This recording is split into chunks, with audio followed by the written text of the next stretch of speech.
sit on it. If you pull it tight enough, it stays up. After 3, 1, 2, 3.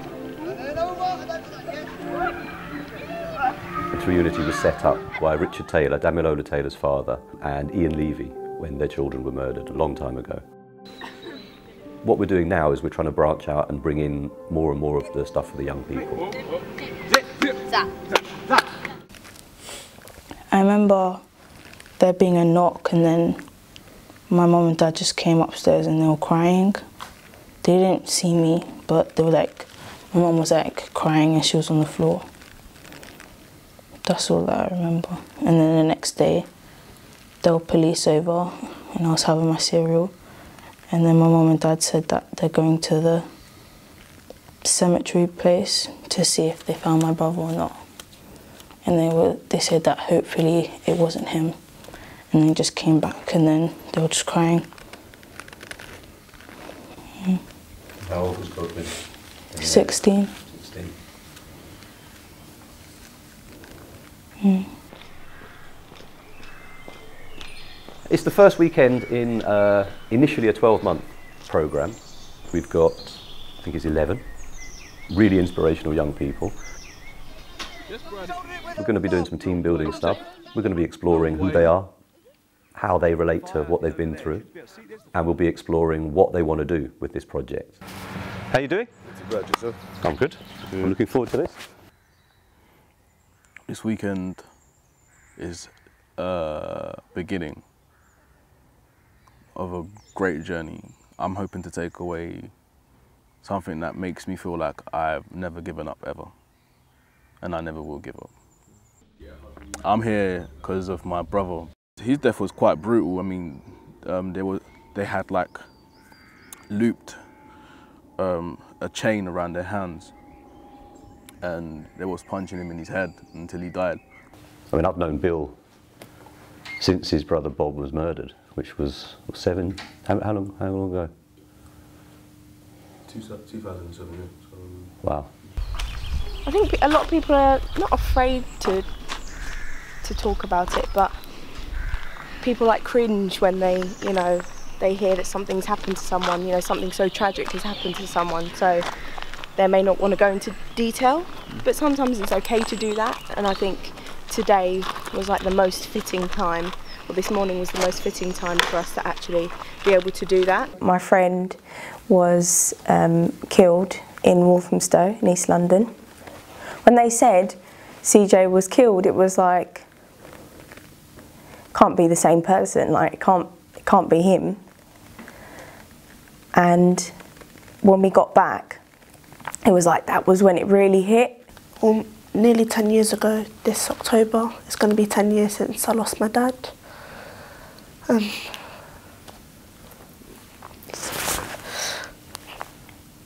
Why does it have to be that one person that you lost?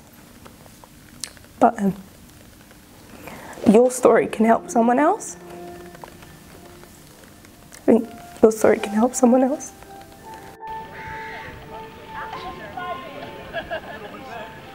I'm very much a believer in the advocacy for young people. I don't do it for them, but I'll support them to do what they want to do.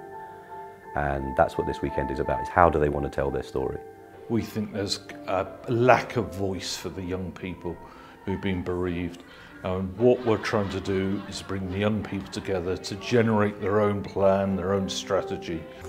We've come to a point where we want a voice, and not just directly from the immediate family, but siblings and friends of friends that have been affected. And I think the main reason is positivity, to just really put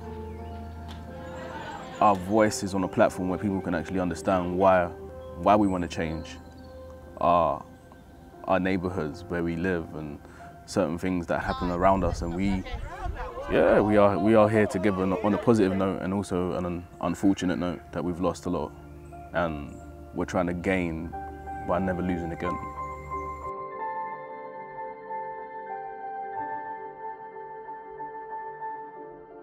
I think things like this is what helps us. It helps us connect. We've got some girls from Newcastle here, and a lot of us are from London, well, all over London, so it's nice when we actually come together. So if we can create something like that, where everyone can come together from different places in the UK, for example, that would be good. It's not just one family, there's so many different families. And these people are all here together. It's so powerful. Through Unity is trying to change the fact that we've got knives on the street, that we've got guns on the street, that we've got gangs waiting to kill each other, and it's just sad. And that's why I love Free Unity. Free Unity is about helping and listening. They listen to our problems and they actually want to help, understand. And even if you don't know what to say, at least somebody's here waiting to say to you, we're here to help you. And that's an amazing thing. My friend who came today, she said that, you know, she's not been directly affected, but she feels now that she can do something.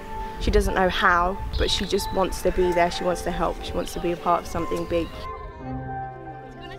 We've been talking a lot about ways in which we could reach out to the youth and ways in which we could talk about the aim of Through Unity without trying to bore them, because young people, they need to be engaged. We've come up with a poem.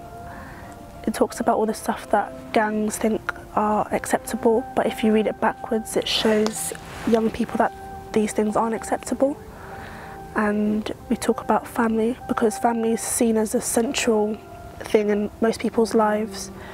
So we just want to figure out, if family is so important, why do you insist on breaking another family apart? I keep saying family, family, but Through Unity is really like a family, and I hope to see them just grow. I say them, it's us now, really. Yeah. Because we've got like the adults, but now we've got us, young people, kind of leading that part. Through Unity